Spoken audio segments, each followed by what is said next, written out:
station with the best music. Even the other stations are tuned in too. Baby, let's go!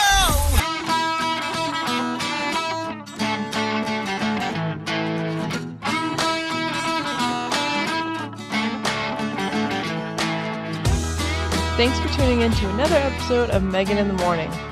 Earlier this week, I had the opportunity to sit down with the professors of Sweet Sweet Music. Before we get into the interview, I want you guys to take a listen to their newest version of their hit song, Tidal Wave.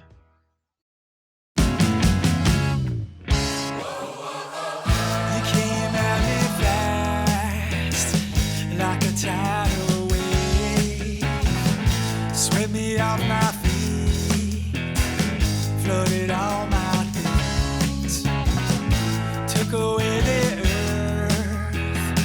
for me to stand. So I learned to swim until I came to land.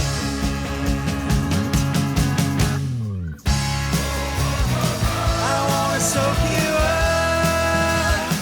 You can water me down and watch my spirit float as the demons drown. You're the storm I want and the force I need, just like a tidal wave needs a sea. You took down my wall like a hurricane. You let the light shine in, flood through my veins. With a wind so strong that I can't defy, but I find peace within your eyes.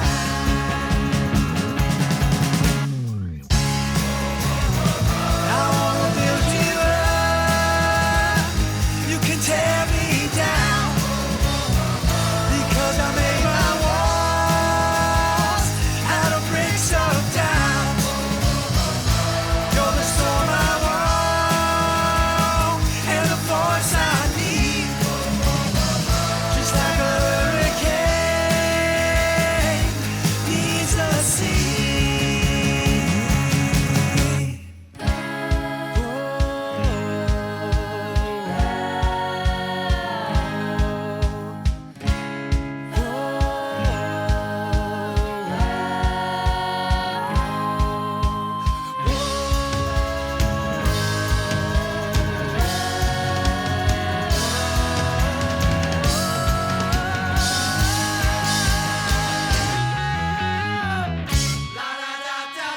I wanna build you up, go and tear me down, because I made my walls out of bricks of doubt.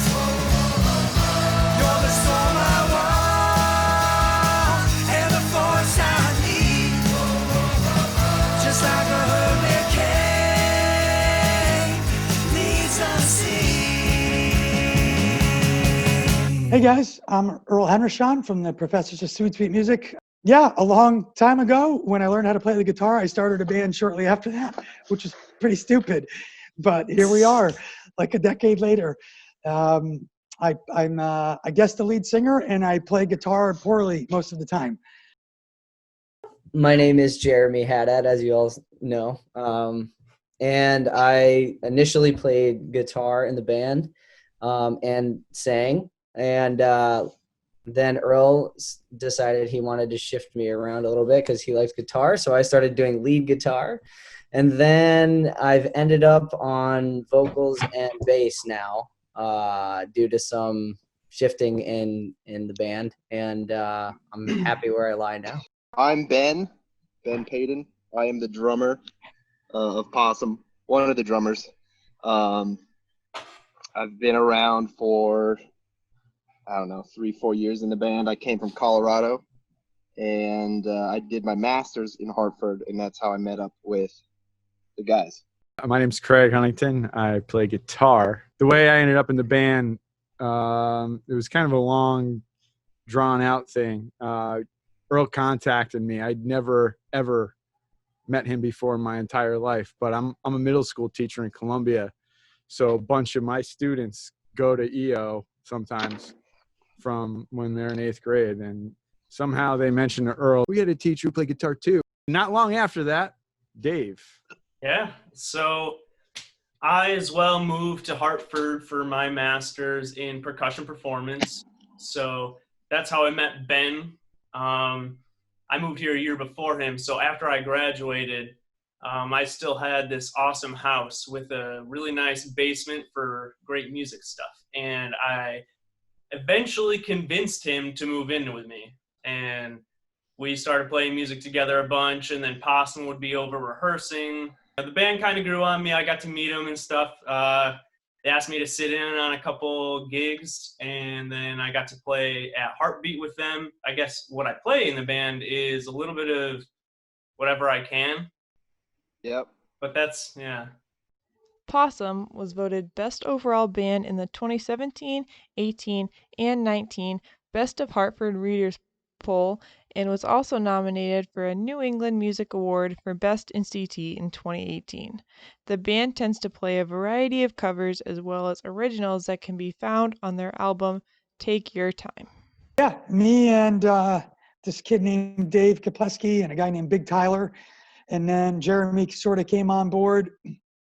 And then it sort of morphed into my buddy Tony came on. And then as time went by, we had a drummer named John who moved away.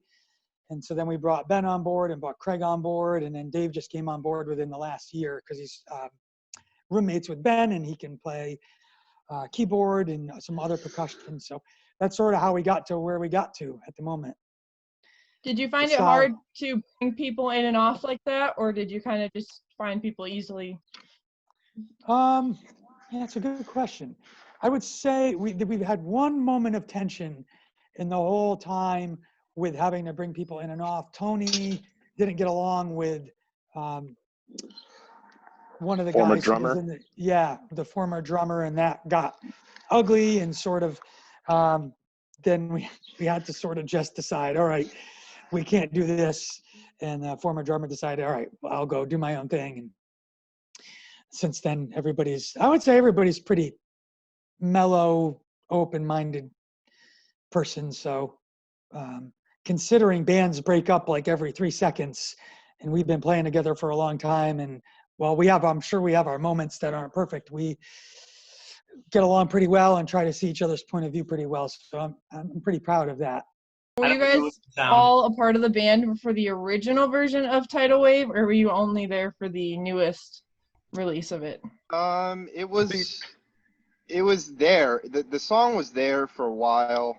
The song hasn't changed much. It's just kind of what we did was we wanted to keep polishing it up in the how it sounded. So, I mean, Jared can tell you a little bit about how long Tidal Wave's been around and the different versions. But I had heard a demo of Jer singing Tidal Wave.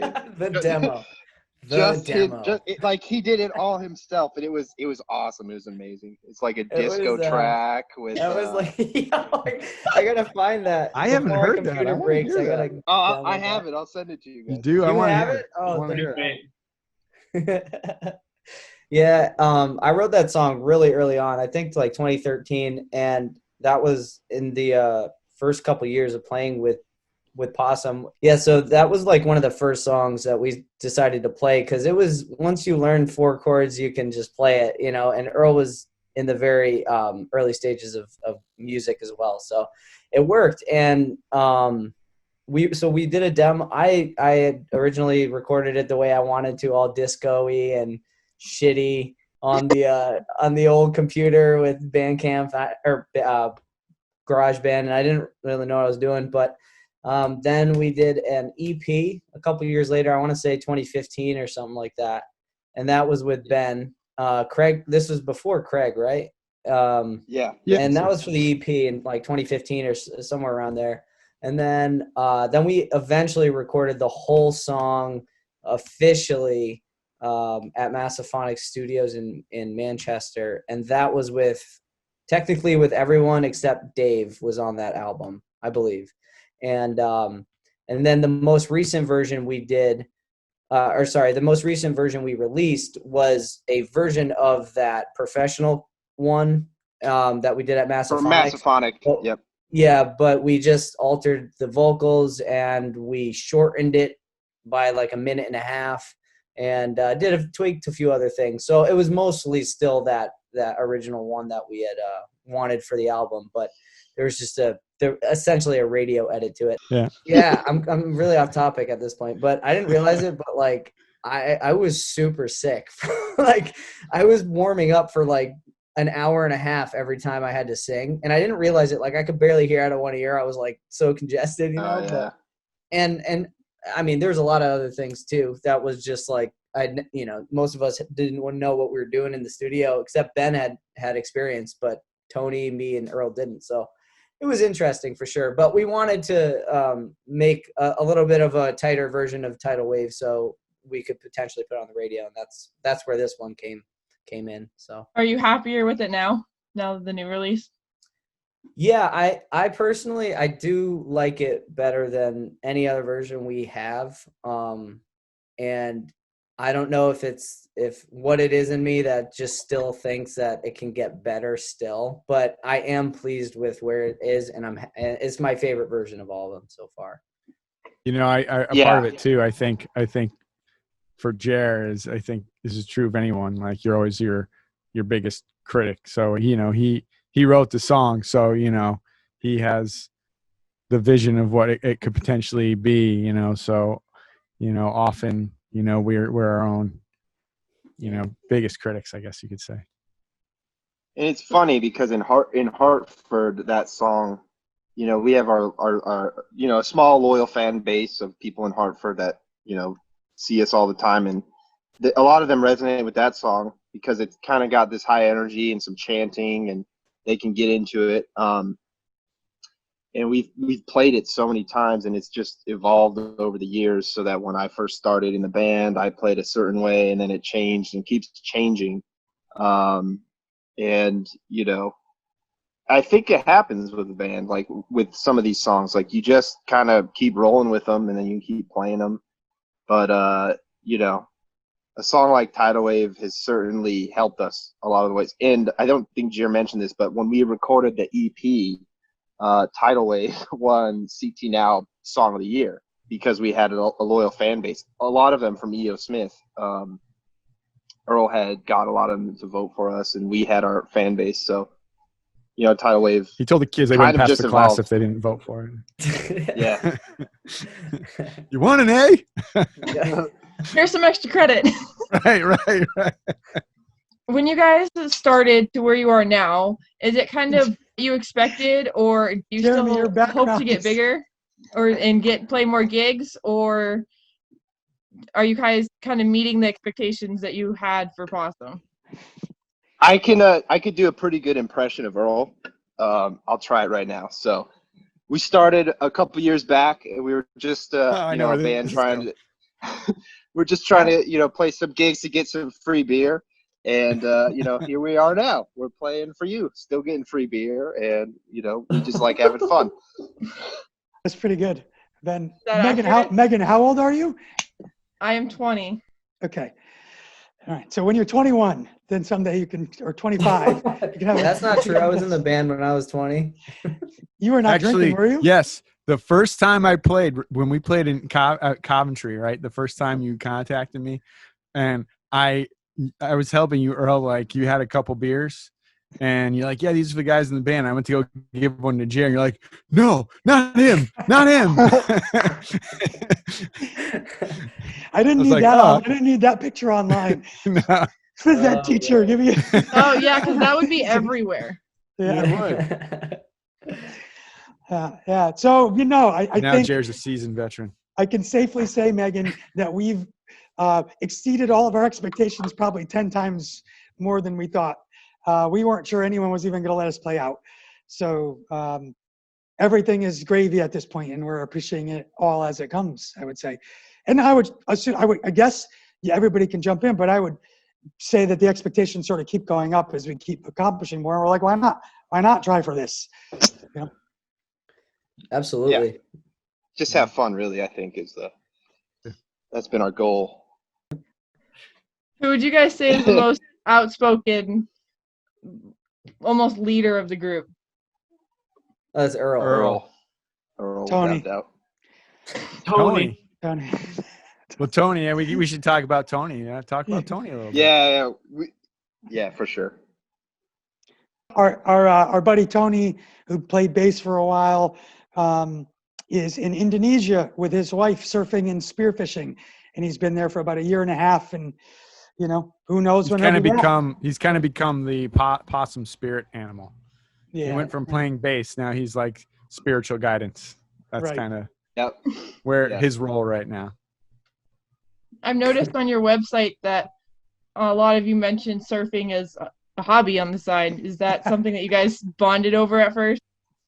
It's really just me and Tony, Meg. I think we made it sound a lot more like everybody loves to surf, but it's really just me and Tony. Jeremy, you've been surfing with us when I sliced my head open and then got drunk on a beer. Oh my God, afterwards. that was the best introduction to the surfing world I'd ever seen. There was so much blood coming from his face, and in true Earl fashion, he's just like, "We're good. Let's go eat food. I'm hungry." And I mean, the waitress is freaking out. Not really, but she's just like, this rugged trio over here doesn't look like they're from around here. What's going on? And Earl he had like one drink, and he was getting progressively drunker the entire time over the course of maybe 30 minutes, sipping this one drink because he was losing so much bleeding out while he's drinking. I don't think I'd ever laughed that hard in my life for no reason. You think about it, the less blood you have in your body, that percentage of alcohol like exponentially increases as it like drips out. I don't know what it is about the this Zima, but it's really going to my head. Replacing one fluid for another. You can't take yourself too seriously. I mean, I think that's how we all feel. But speaking as a guy who, when he was 13, was like, I want to be a rock star, and I didn't start playing out until I was like in my late 30s. It's just kind of like I can't really take myself seriously about all this stuff, So you gotta, and it's also, you know what though, it's also a good defense mechanism, because like if you don't take it seriously and you're like sarcastic about it, people aren't like, they're just like, oh, they're having fun, and they're not like, these posers, man. They're not as critical. Fun. It's fine. It's true. I think it's like like that's sort of our spirit, and I think as a result, people forgive us like mistakes and everything else, because it's like we're trying to be community fun for people, and then if we do write a song tight on 2 songs in a row, they're like, yeah, and if we get, it sort of works in our favor. Right. I think that's the motto of the band, is we don't take it seriously. I like look in the paper and I'll see something about Possum, and it'll be like, ukulele centric rock band, which is like maybe 1% accurate. We used to have ukuleles, but like in the paper, they were like, yeah, they're ukulele band. And the ukulele rock. They still use pictures. People are going to expect renditions of like Somewhere Over the Rainbow.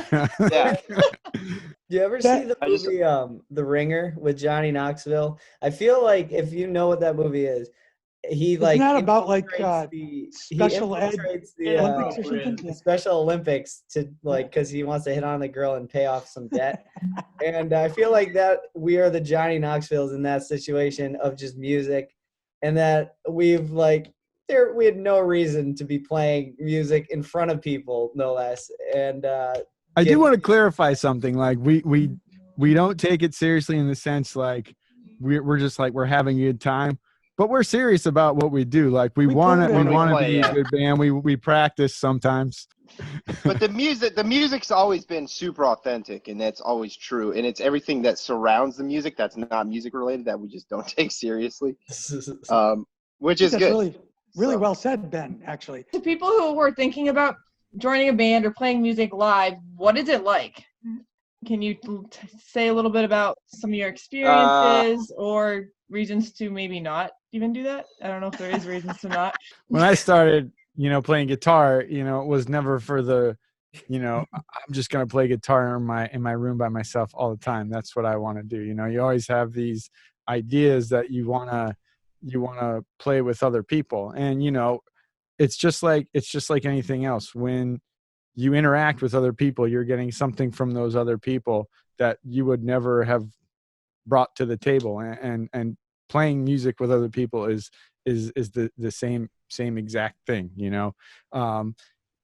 This just pops to my head, but there's this one song that I brought to the band, and one of my favorite things that has happened in that song, and it's this little detail, but something that Dave started doing, and it's kind of got like a 60s pop music vibe to it, and Dave added some like xylophone chime sounds to it, and it was just like, oh my God, yes, it gets more to that kind of 60s pop level that I would have,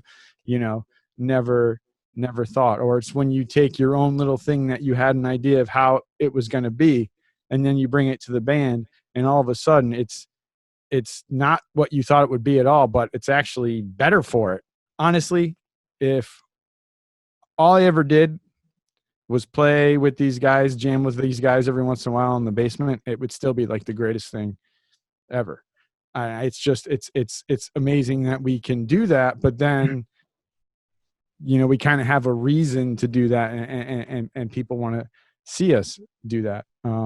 It's playing music with other people, to me, is one of the coolest forms of expression. And sometimes it's a train wreck, but that's all part of the experience. And that's one of the things I absolutely love about it. And that's why I really love playing with these guys. Yeah. Jer, I would like to hear you started playing with us and sort of have grown up with us. And I think you were really shy at first, and like that's all changed, right? So I'm curious to sort of hear your thoughts about playing out in front of people. And yeah, it's I think it's pretty hit or miss with me. I have to really want to. But yeah, I still have a very shy side to myself. I know that sounds like so cliche for anyone to say when they're like having an interview done. But it authentically though. I did not expect, I don't think anybody expects though, what they're going to end up doing with their life early on. That, like, it's very rare when you're like, especially if it's something so opposite and polar to what like you were initially doing. But yeah, I was very quiet, and I was learning guitar a little earlier than when we started. I had been playing for 2 years at that point. When we formed the band, or you formed the band. But it doesn't get easier, but it gets more predictable as far as how it feels to play in front of people. And I think the thing that's changed with me is just my expectation of performance has gone up. And so that with that comes a bunch of other stress factors, which doesn't make it easier for me to play in front of people. But if I'm confident in the people I'm playing with, or the situation, or whatever, or the set list I have, or the set list we play, because I play solo stuff as well, it all varies. It's weird, and that's just my experience. But I've definitely gotten more confidence from playing out, whether it be for better or worse, And Earl is taught me that. Just by by showing me what you can do with it, and I mean that in a good way. Like it's a really important thing to know that like not everyone's great at what they do when they start, and that's the whole point. But I don't think I ever would have gotten into music in the capacity I am now had it not been for this band, honestly, just because I'm the type of person who's like, if you're not the right person for the job, why are you doing it, kind of thing. Like, so I know where I stand on a lot of things, and I'm like, I don't want to get in the way. But with music, I realized Earl taught me, and Craig, and everyone, Dave and Ben, they all taught me that like, you don't have to be the best at any of it. You just have to have a desire to play it, and eventually things will align, I think it's an amazing growing experience for somebody to do, but whatever their performance like art would be, because I think you learn a lot from it. And I've watched Jeremy's confidence grow, and I think Jer's standards are very high, so I understand sort of like the nervousness of maybe not sounding great, but I personally love it for the experience. There's that rush of sort of like having a crowd hanging out with you, and sort of like you're making somebody smile and like having a good time with them. And the music is fun, but the environment is fun. And then Craig's point about the outlet, if something is bothering me, I can try to write a song about it. Like, and it might actually get played by other people who make it a good song, and then someone might sing it, or it might go on like, that's crazy, right? It might be on a radio. Like, that stuff is so far removed. So I think it's a hugely beneficial for somebody to get into, whether it's music or whatever, and then take a risk at putting it out there. And if you fall flat on your face, I think there's a learning to that. And if it goes better than you think, then that's an incredible experience. Yeah, absolutely. It's I mean, I've been performing, and that's what I majored in college. So it's something that I've been very comfortable with, being on stage, particular solo stuff. However, that's in a much different classical music environment. So it's been fun to actually let the perfection off for me. The band for me is something that, because I came in a little bit later, I get to add sprinkles and like kind of just whatever I want to the songs, because a lot of them have already been made, and we've made some since I've come in, and I put a little bit more of my, and have been able to put more of my kind of take and my musicality into those songs. But yeah, it's definitely been an interesting transition in how I've been kind of changing and adapting my sound to match the band. Well, one thing that I was thinking about lately was just the capacity to develop a friendship, a meaningful friendship with 4 or 5 dudes, whoever you're playing music with. I've been thinking about this a lot. I can't say that if we took music out of the mix, if I would ever happen to interact with Earl or Jeremy or Craig. There's no way. Yeah, there's no way. Like we just and we Earl's argue, like, nope. Yeah. But they're we like, I'm like your parents. I'm like your dad's age. We're like, yeah. Right. And when we're not doing music, we like to argue and do this kind of thing. But but one thing that anyone that is looking to get into a band should know is the bond that is forged when you play with someone for long enough. And I can't, describe how much friendship has been formed just by the nonverbal act of playing music. There's been, as much as we want to hang out as a band, everybody's so busy, and it's just like a lot of that intimate time where we're like, becoming brothers is just on the stage, just playing music. Yeah. I mean, we spend more time together than anybody but our families, right? I mean, that's how it goes. So Right. a lot of you guys talked about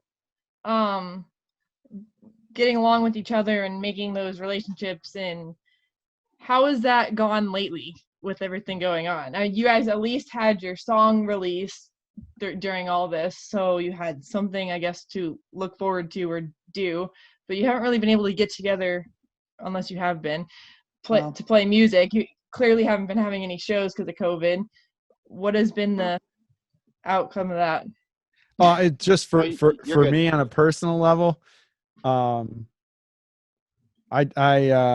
really have just missed, like I had mentioned it before, but I just missed the playing, like not necessarily even the playing out, but just like getting some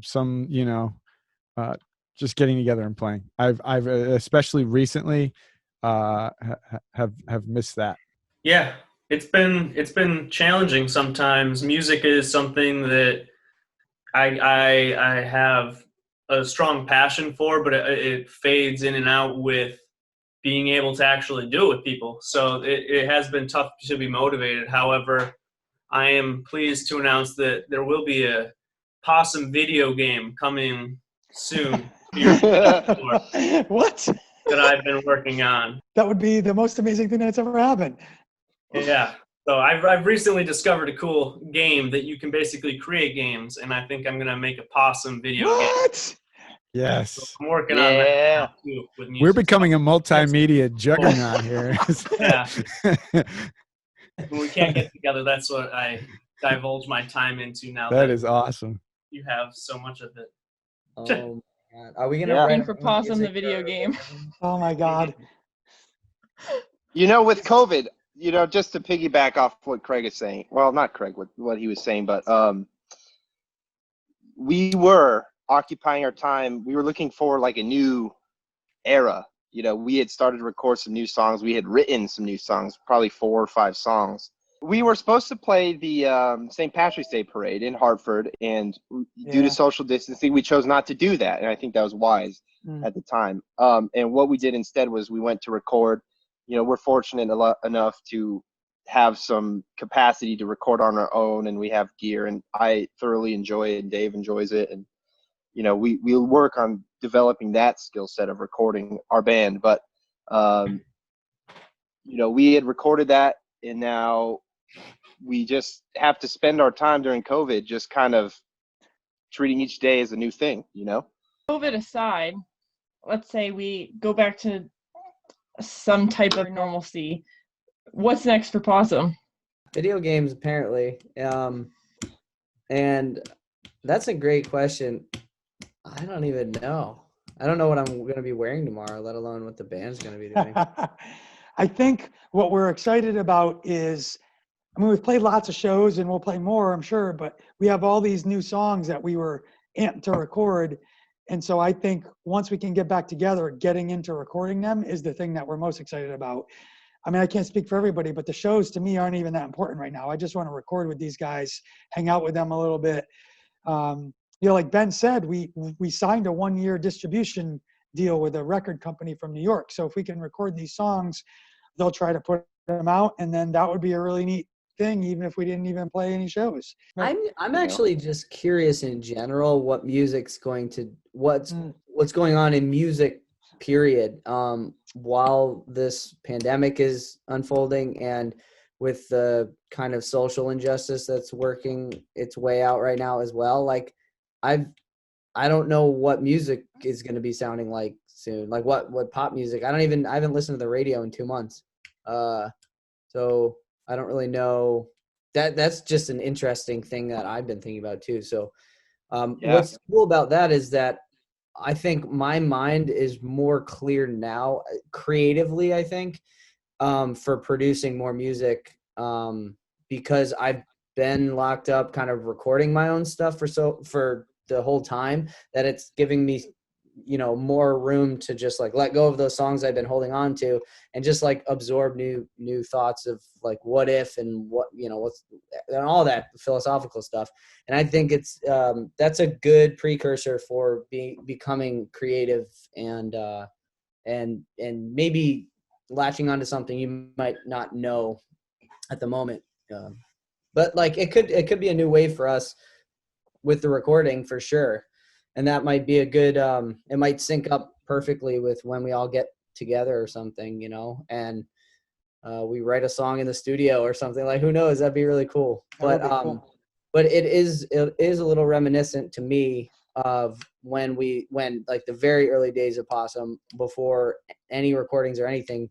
And I didn't know any songs. Like it's cool when you think about it. We know so many songs now, and it just gets like repetitive to play those songs over and over. And when you kind of wipe the slate clean, it's like everything feels fresh again. And that is, for, I don't know, better or worse, that is a very unique feeling, and it's hard to get that feeling.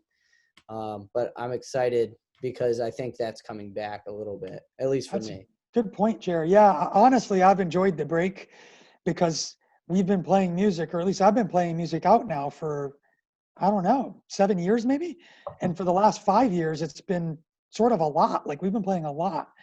And so I feel, pretty refreshed and excited. And you're right, Jer. We can wipe the slate clean, pull out all the originals, and then build a set list of all new songs if we want. Like everything can just start over again. Yeah. That is exciting.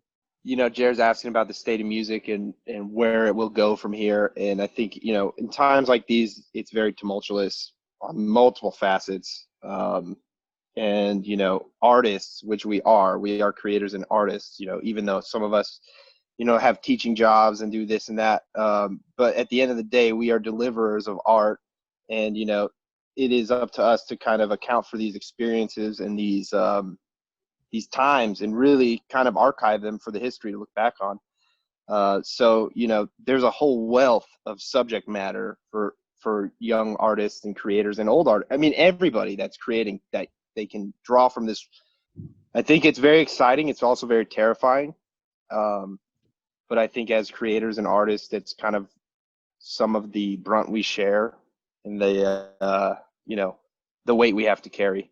I think music in a unique way is like, you don't need music to know necessarily what's happening, but you need it to know what people were feeling, at least at that time. Like, cause you can see it happen in a movie or whatever, but and so I've never felt that connected to the pop music scene in the past year or two, but I've always been into pop, and that's like a, middle of the road kind of where society and culture is at that, I think, most of the time. But so for me, I guess I bring it up because it's the first time in my life where I'm like not really in touch with it, and I don't really get it all that much, but coming back after a long break, and long as in 2 months or maybe. I was going to say, it all depends. Like sometimes people can view what's going on. Well, what do we need? We need like a good, fun summertime hit, or we need something that's more reflective of what's going on. I mean, I would like to see something just come out and just completely flip everything over on its end, being at an impressionable age of like 12 and 13 when grunge, when there Smells Like Teen Spirit hit the radio, that like totally completely destroyed the whole like pop music paradigm. And I think it would be cool if something like that happened soon. But the thing about pop music though is like it's just one avenue. Pop music's I've become more like, I don't want to say appreciative, but it serves a function. It serves its purpose. But I think it was so driven by the radio, even like just not as long as, when I was a kid. But now you have the advent of things like Spotify and streaming and the internet. Like music discovery is just, it's limitless now, I look to like, there's these record labels that they call them like, they crate digging record labels like Strut or Analog Africa. And I've been, they go out, their job is they go to Africa and they try to find all these gems of music that, from all these different countries from like the 60s and 70s. Now they're releasing these compilations. And, that's something that you would never hear in pop music, or I would have never heard otherwise in this era because the access to it is so great. Case in point, when I was a young kid, I was like Nirvana. You never caught me listening to a record by Prince.